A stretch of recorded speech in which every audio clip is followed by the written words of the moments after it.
우리 가운데 하나님이 함께 하시고 오늘 또 예배를 통해서 우리에게 풍성한 은혜를 주실 줄로 믿습니다. 아멘. 오늘 본문의 말씀에 보면 하나님을 찬송하라고 시인이 외치고 있습니다. 1절 시작할 때부터 하나님을 향해서 즐거운 소리를 내라고 찬양하라는 말이죠. 그렇게 시작을 해서 맨 마지막에도 하나님을 찬송하리로다 그렇게 끝을 맺고 있습니다. 그 사이에도 계속해서 하나님을 찬양하고 하나님을 노래하고 하나님을 송축하라고 그렇게 말하죠. 그러니까 계속해서 하나님을 찬양할 것을 명령하고 있습니다. 시편 66편을 기록한 분이 어떤 분일까요? 한번 상상을 해보십시오. 도대체 어떤 분이길래 이렇게 찬양하라고 그렇게 말을 할까요? 저는 이런 생각이 들었습니다. 이분이 어떤 분일까? 분명히 찬양의 샘이 터진 분이시다. 멈출 수가 없는 그러한 찬양이 가슴속에서 흘러나오는, 그 영혼에서 흘러나오는 그러한 분일 것이다 하는 생각이 들었습니다. 여러분 간혹 집에 수도꼭지가 터지는 그런 경험을 해보신 적이 있을지 모르겠습니다. 수도꼭지가 터지면 그게 손으로 막을 수가 없어요. 수압이 너무 세기 때문에 물이 그냥 콸콸 쏟아집니다.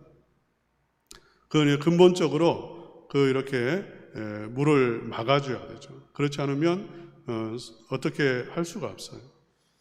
마치 그것처럼 이 시편 66편을 기록한 분은 이 찬양이 터져서 멈출 수가 없는 그런 상태에 있는 것처럼 보입니다. 그래서 이런 의문이 들죠. 도대체 얼마나 좋은 일이 있길래 이렇게 찬양이 흘러나오는 것일까? 우리로 하면 로또에 맞았을까? 그러면 찬양이 터져 나올까? 이런 생각을 해볼 수 있습니다. 얼마나 좋은 일이 있길래 이렇게 찬양이 터져 나오고 자기만 찬양하는 게 아니라 온 땅을 향해서 모든 땅에 사는 백성들을 향해서 찬양하라고 외치고 있는 것이죠. 찬양하라고 하면 기가 팍 죽는 그런 분이 계십니다. 찬양을 잘 못한다고 생각하는 분들이죠. 나는 찬양의 은사가 없어. 그러신 분들이 있습니다. 어떤 분이 유럽 여행을 성도님들과 함께 갔습니다. 유럽 여행을 하면서 영국의 웨일즈 지역에 가서 거기에서 이렇게 한 교회를 방문했습니다. 그 교회는 어떤 교회냐면 1904년도에 웨일즈 대부흥이 아주 기독교사에서는 유명한 그런 부흥운동입니다. 성령의 불이 임한 사건이에요. 그리고 이제 웨일즈에서 임했던 성령의 불이 아프리카로, 유럽으로, 또 미국으로, 그리고 한반도에까지 퍼져 나왔습니다. 그래서 1907년도 평양 대부흥운동, 우리 한국 기독교 역사에 획기적인 그러한 사건이죠. 그 대부흥운동을 통해서 복음이 불길처럼 전국에 뻗어갔습니다.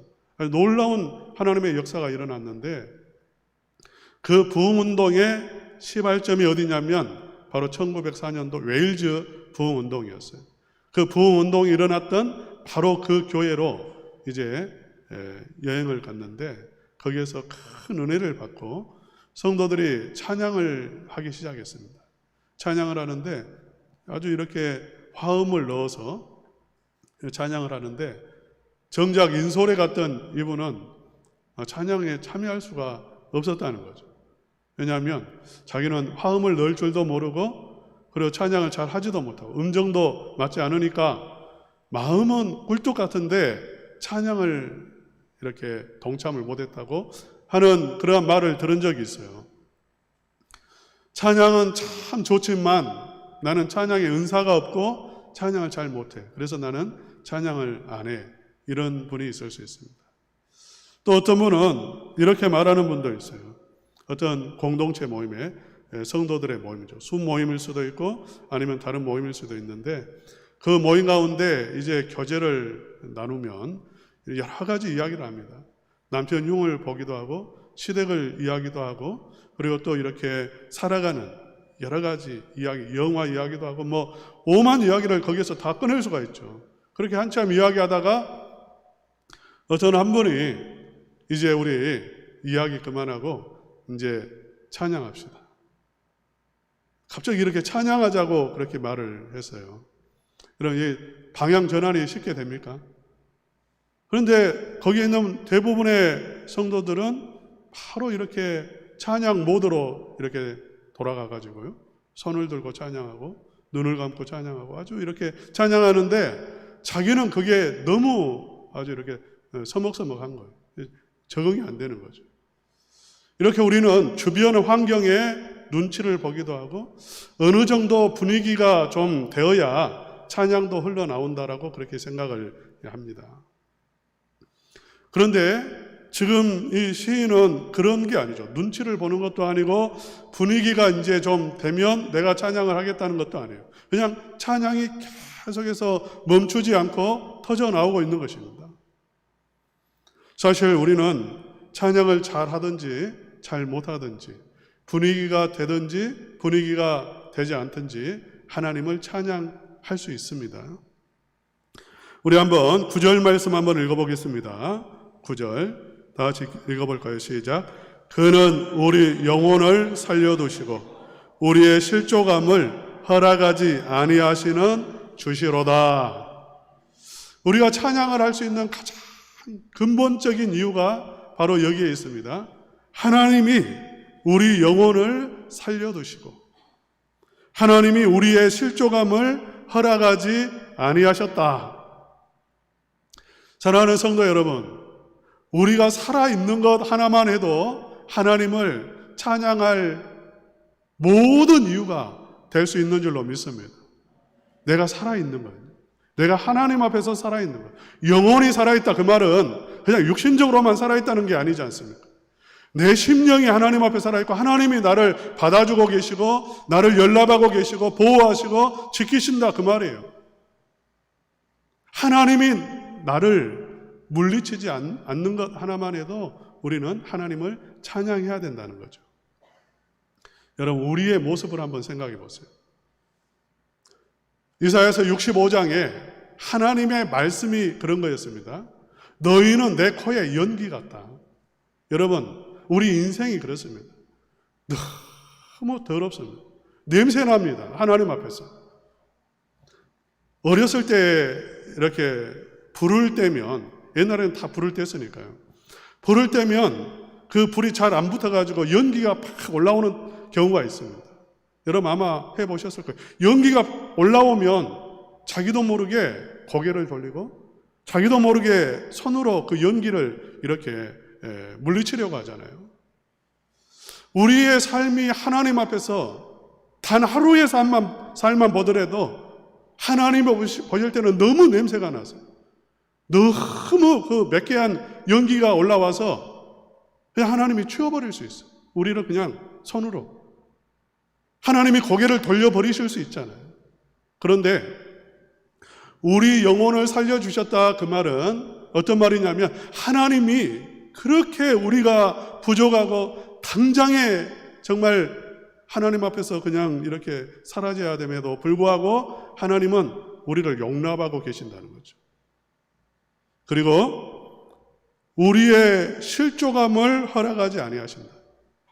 우리가 실족한다는 것은 우리가 잘못 걸어가서 이렇게 떨어진다는 것이지 않습니까? 하나님이 우리의 발걸음을 한 걸음 한 걸음 붙들어주고 계시다는 거예요. 할렐루야. 이거 하나만 우리의 발걸음을 인도해서 정말 영원히 멸망할 수밖에 없는 멸망의 길을 걸어가는 우리들, 순간순간마다 멸망을 선택하는 우리들을 하나님이 긍휼히 여기셔서 우리의 발걸음을 붙잡으시고 때로는 막으시고 우리를 인도하셔서 이 첨단 은광교회 오늘 예배 드리게 해주신 것, 이것만 해도 엄청난 은혜라는 거예요. 여러분 믿습니까? 아멘. 엄청난 겁니다. 일부 예배 때도 말씀을 드렸는데 칭찬을 받는 종과 칭찬을 못 받는 종이 있는데요. 불이 났을 때 막 불을 열심히 끄다가 조금 이렇게 다친 종은 주인으로부터 칭찬을 받는다. 너 정말 고생했어. 그런데 처음부터 불이 나지 않도록 아궁이 관리를 잘하고 집안 관리를 잘한 종은 칭찬을 못 받는데요.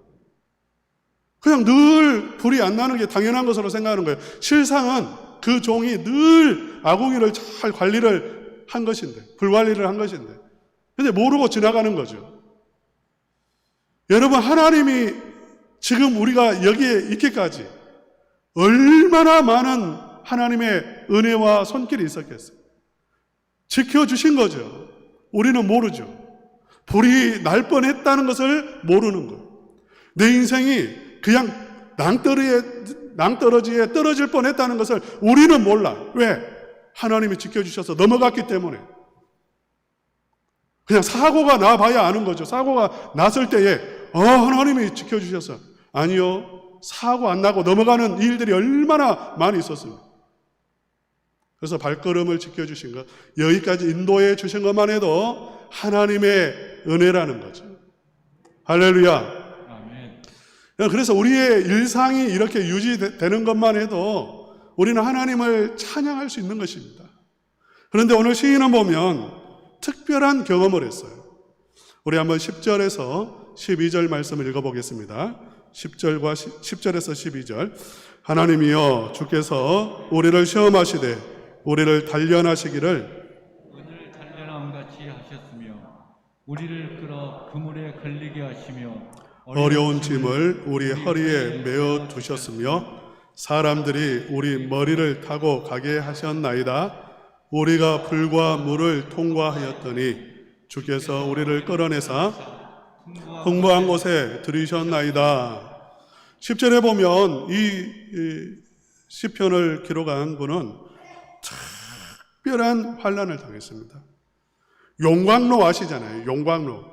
그 용광로에 들어간 것과 같은 그러한 고통을 경험을 했어요. 은을 단련하는 용광로라고 했습니다.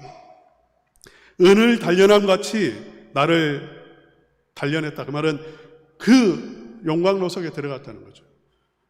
은은 962도에서 녹는다고 해요. 엄청나게 뜨거운 거죠. 100도씨에 물이 끓는데 그것보다 10배 더 뜨거운 것입니다. 그 속에 들어갔어요. 그러니까 이 고백은 어떤 고백이냐면 내 몸이 머리끝부터 발끝까지 불에 타는 것처럼, 불에 타서 녹아지는 것처럼 그냥 깊은 곳에 마음이 그렇게 고통스러웠고 녹아버렸고 힘들었습니다. 그 고백을 하는 거예요. 우리 성도님들 가운데 이런 정말 타는 듯한 고통을 경험해 보신 분들이 있을지 모르겠습니다. 우리 인생을 살다 보면 간혹 이런 경우가 있잖아요. 정말 불에 타는 것과 같은 아픔, 고통을 느낄 수 있습니다. 그런 고통 속에 있었고요. 11절 상반절에는 그물에 걸렸다, 그런 고백을 합니다. 나는 그물에 걸린 한 마리 고기처럼, 그렇게 물고기처럼 그런 상태였습니다. 그물에 걸리면 빠져나가려고 얼마나 몸부림을 치겠어요. 몸부림을 쳐요. 그러나 빠져나갈 수가 없는 거죠. 그물 코에 이렇게 걸려가지고 온 몸이 찢어지는 거예요. 그런 상처를 입는데 빠져나갈 수 없어요. 이게 그물에 걸린 겁니다. 여러분, 그물에 한번 걸려보셨습니까? 여러분의 인생이 그물에 걸려보신 적 있습니까? 빠져나갈 길이 없어요. 몸부림을 치면 칠수록 더 어려워지고 내 몸이 상해요. 상처만 입을 뿐이라고요. 그런 상황이죠. 하반절에 11절 하반절에는 우리 허리에 무거운 짐을 메어 두셨다. 내 허리에는 돌덩어리가 하나 묶여 있었다는 거예요. 그래서 그게 족쇄가 돼가지고 다닐 수가 없는 거죠. 그냥 묶여서 죽을 수밖에, 그 자리에서 꼼짝 못하고 도망갈 수도 없고 죽는 거예요. 그런 상황이죠. 이게 질병일 수도 있습니다. 질병이 내 평생 나를 묶어가지고 마음대로 다니지 못하도록, 인생을 힘있게 살지 못하도록 그렇게 만들 수도 있는 거죠. 그런 상황이에요. 또 12절에 보면 사람들이 우리 머리를 타고 다니게 했습니다. 내 머리를 사람들이 밟고 다녔다는 거예요. 얼마나 나를 무시했으면 나를 그냥 밟고 다니는 거예요. 동네 북이 됐다 그 말입니다. 아무나 그냥 때리고 아무나 밟고 아무나 무시하고 그런 상황. 12절 하반절에는 불과 물을 통과했습니다. 이 고백은 표준 새 번역에는 이렇게 번역이 되어 있어요. 내가 불 속에 뛰어들어갔습니다. 나는 물 속에 뛰어들어갔습니다. 어떤 말이냐면 얼마나 다급했는지, 상황이 너무 위급해서 여러분 누가 불 속에 들어가겠어요? 누가 물 속에 들어가겠습니다. 그러나 너무 위급하니까 들어가는 거예요. 너무 힘드니까 불 속에도 들어가는 거예요. 저는 이런 고백을 들어본 적이 있어요. 6.25 때 너무 힘들어가지고 너무 그냥 총칼로 그냥 막 찌르려고 하니까 자기도 모르게 이렇게 정신 차리고 보니까 아궁이 속에 들어가 있더래요. 자기가 아궁이 속에 들어가 있더래요. 자식도 팽개치고. 실제로 그분이 저에게 이야기한 말이에요. 이런 위급한 상황이 있잖아요.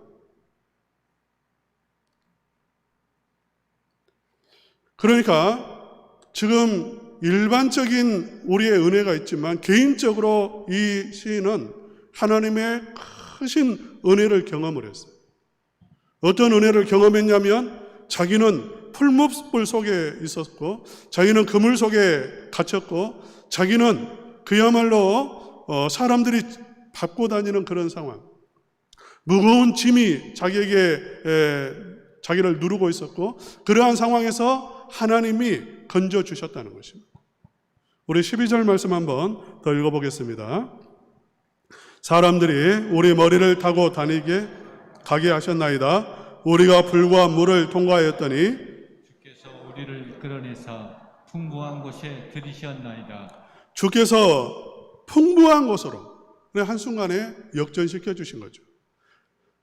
여러분 이런 경험 해보신 적 있습니까?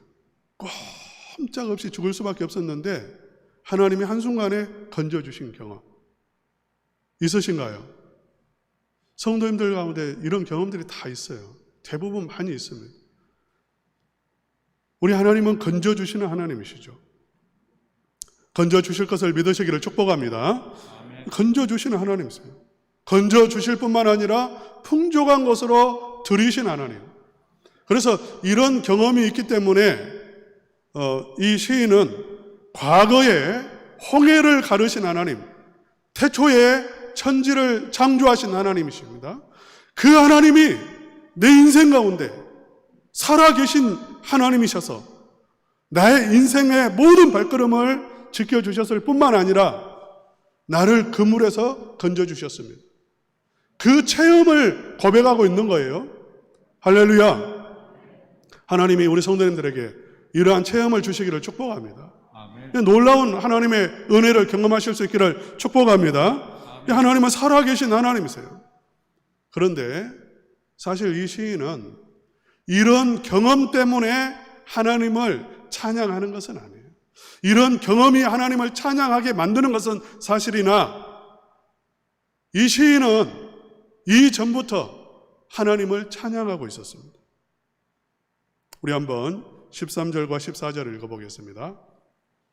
내가 번제물을 가지고 주의 집에 들어가서 나의 서원을 주께 갚으리니 이는 내 입술이 낸 것이요 내 환난 때에 내 입이 말한 것이니이다.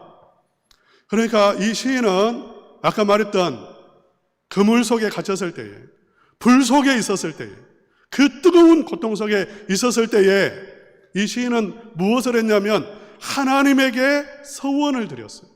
기도를 드렸습니다. 하나님 믿습니다. 하나님 건져주실 것을 믿습니다. 하나님이 나를 건져주시면 내가 하나님의 성전에 가서 하나님을 예배할 겁니다. 내가 하나님 앞에 이러한 일을 하겠습니다. 그런 신앙의 고백을 한 거예요. 할렐루야. 무슨 말씀인지 아시겠습니까? 이 시인이 이렇게 고백하죠. 우리 한번 10절에서 12절 다시 한번 읽어보겠습니다. 10절과 12절. 하나님이여 주께서 우리를 시험하시되. 보세요. 누가 우리를 시험했다라고 말하죠? 하나님이 시험했다. 그 다음에 계속해서 읽겠습니다. 시작.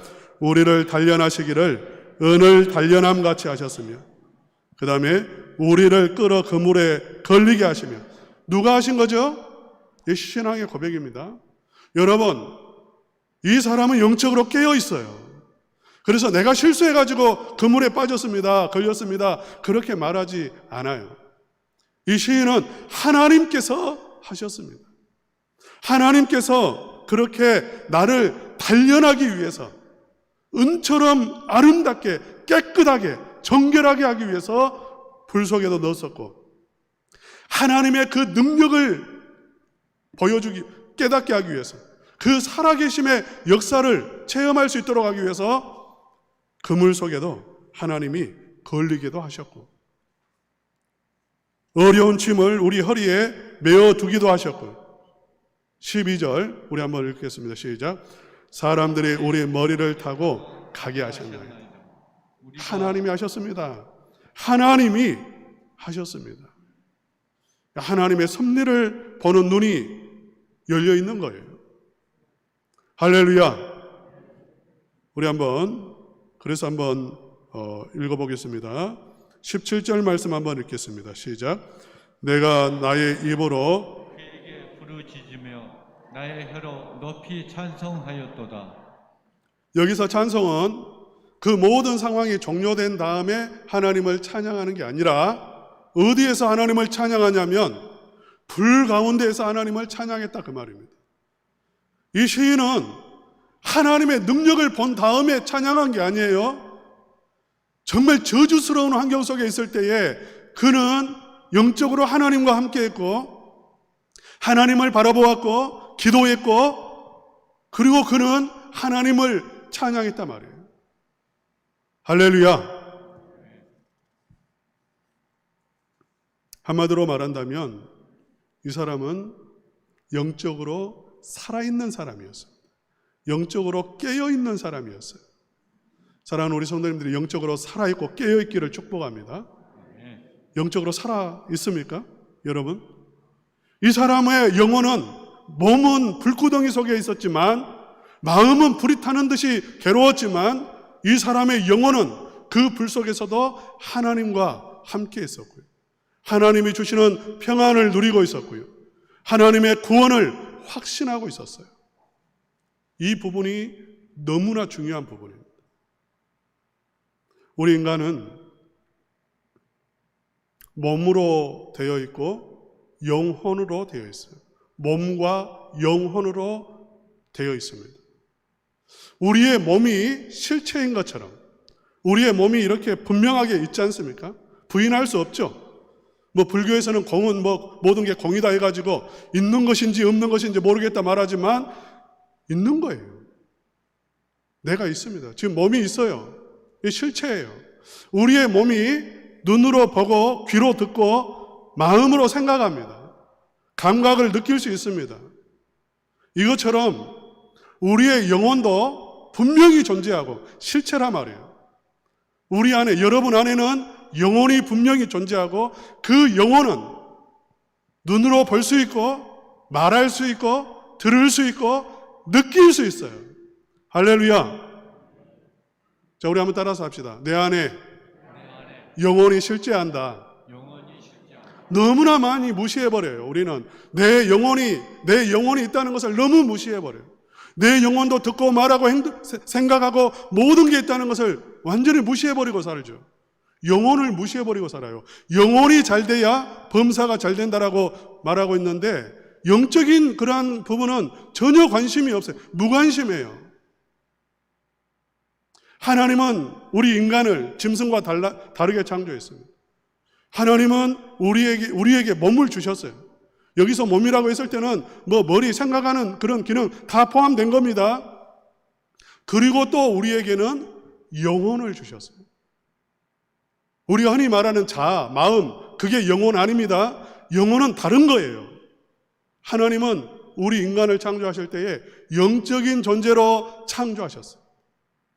영혼이 죽었다 그 말은 그 영혼이 사라져버렸다 그 말 아니에요. 영혼의 가장 중요한 기능이 있는데 그게 무엇이냐면 그 영혼은 하나님을 갈망합니다. 하나님을 찬양합니다. 하나님을 향해 기도합니다. 하나님께 가까이 나아가기를 원합니다. 하나님과 교제하고 연합하고 함께합니다. 그게 영혼의 기능이에요. 하나님의 음성을 듣고 하나님에게 반응하고 그게 영적인 그러한 기능인데 죽었다는 말은 무슨 말이냐면 그 영적인 기능을 상실해버렸다는 거죠. 그 영적인 기능이 죽어버렸다는 거예요. 예수님을 믿으면 중생한다. 예수님을 믿으면 다시 산다는 말은 무슨 말이냐면 그 영혼이 불멸하는 영혼이에요. 이것은 죽지 않습니다. 사실은 그 영혼 안에 하나님을 아는 기능이 회복되는 것입니다. 그것이 살아나는 거예요. 그래서 영적으로 살아나면 하나님을 알게 되고 하나님을 찾게 되고 하나님께 나가게 되고 하나님의 음성을 듣게 되고요. 할렐루야. 영혼이 살아나면 되는 거예요. 하나님의 말씀을 여러분이 지금 머리로 듣는다고 생각하시면 착각하는 거예요. 여러분의 머리로는 죽었다 깨어나도 이해 못해요. 하나님의 말씀은 영으로 듣는 것입니다. 여러분의 영혼이 듣는 거지 여러분이 생각으로 들어서 여러분이 깨달아가지고 그것을 영혼 속에 보내는 거 아니라고요. 먼저 영적인 부분에서 역사가 일어나고 영적인 부분에서 하나님의 말씀이 들리고 그 들려진 말씀이 마음속으로 오는 것이고 우리의 머리에 생각을 바꾸는 것이고요. 우리의 의지를 변화시키는 거예요. 할렐루야. 우리의 영혼은 하나님을 갈망하고 하나님을 찬양하고 우리는 모르죠. 우리는 무시하고 살기 때문에. 그러나 나도 모르는 사이에 내 속에 있는 내 안에 있는 내 영은 항상 하나님과 함께하고 성령과 연합해 있고요. 성령 안에서 성부, 성자 하나님이 그 안에 거하시고요. 그래 내 영 속에는 성부와 성자와 성령 하나님이 거하시는 거예요. 지금 예배를 우리 몸은 이 자리에 있지만 우리의 영은 예배가 무엇인지 말씀을 드렸잖아요. 우리의 영은 하나님의 보좌에 지금 성삼위 하나님과 함께 연합해서 하나님 안에서 예배하고 있는 거예요. 놀라운 일이죠. 그래서 지금 무엇을 말씀을 드리는 것이냐면 그 영혼의 소리를 들으라 그 말입니다. 우리 안에 찬양을 하라고 외치는 찬양하라, 기도하라 그렇게 외치는 영혼의 소리에 귀를 기울이고 그 영혼의 외침을 내 입술로 고백해야 되는 거예요. 그게 찬양인 것입니다. 그게 기도라고 하는 거예요. 사랑하는 우리 성도님들, 영혼을 영혼에 민감하시기를 축복합니다. 영혼이 있어요. 그 영혼의 소리를 들으실 수 있기를 축복합니다.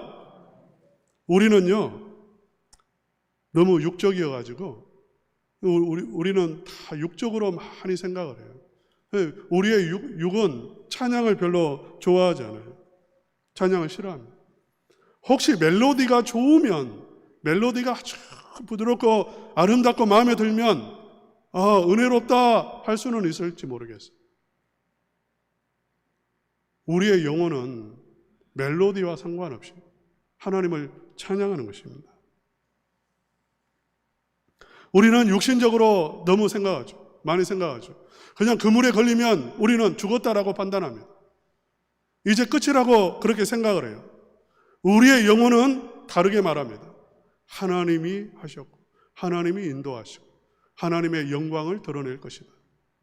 그러니까 우리의 입술로 내 마음의 소리를 말할 게 아니라 내 영혼의 소리를 고백하는 것, 그것이 중요한 것입니다.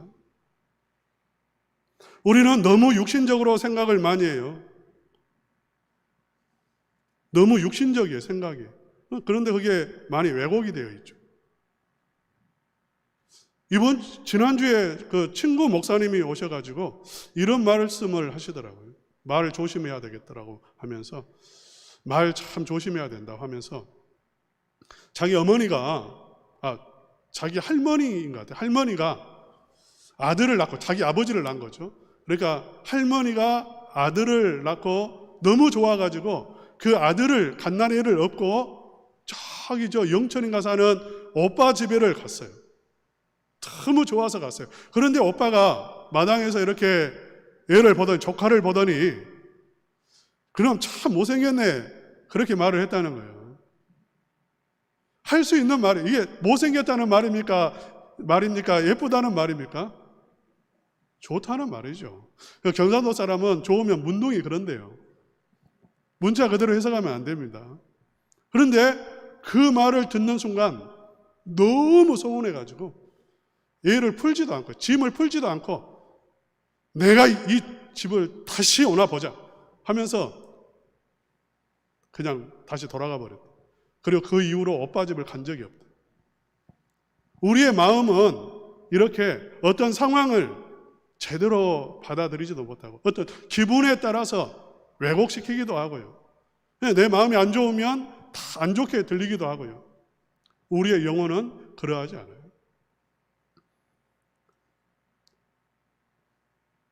존 오토버그라고 하는 목사님이 영혼 지킴이라고 하는 책을 쓰셨는데, 그분의 글에 보면 이런 말이 있습니다. 우리의 영혼은 알프스 고산 지역에서 흘러나오는 수정같이 맑은 아름다운 시냇물과 같다, 그렇게 말을 했어요. 우리의 영혼은 그렇게 아름다워요. 거기에서 물이 흘러나와가지고, 시원한 물이 흘러나와